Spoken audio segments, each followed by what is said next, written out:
hold military drills later this week. The sanctions and the show of military solidarity aimed at getting the North to stop threatening its neighbors and get back to the table for nuclear talks.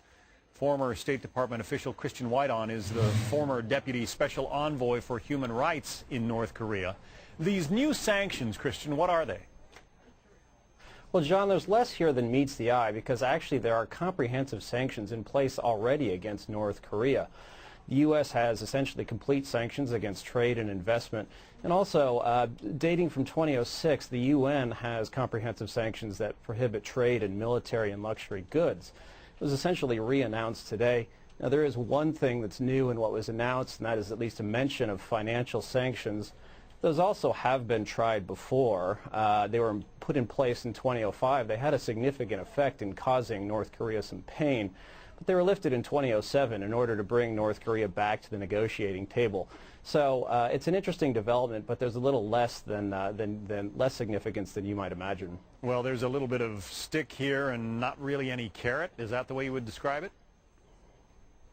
No, well, for the time being, the problem is that foreign ministries around the world, including our own State Department, tend to view talks as an end or a virtue in and of themselves. So the real question here is, where is the Obama administration intending to go with this? Are we just checking the box several months after North Korea sank an Allied naval ship just to show that we're doing something? Is the idea to get back to nuclear talks, even though the security incident wasn't nuclear related? Or is there an actual long-term strategy to bring pressure on Pyongyang to deter the regime better, to cause China, which is really Pyongyang's main benefactor, to bring to bear some pressure on this government to engage in less bad behavior? Haven't seen any of that yet. So what looks like stick, yes, it's a little bit of stick for now. The question is, where is it going? But isn't one of the concerns here the fact that Kim Jong-il is in poor health?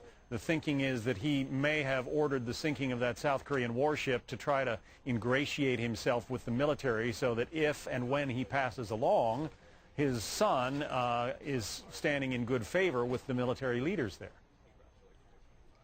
Right, that probably is what's going on.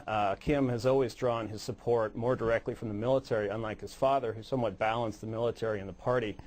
And the activities of sinking the Chonin, it benefits Kim to sort of have a low intensity state of war with his adversaries, with the U.S. and South Korea. So yes, that is going on.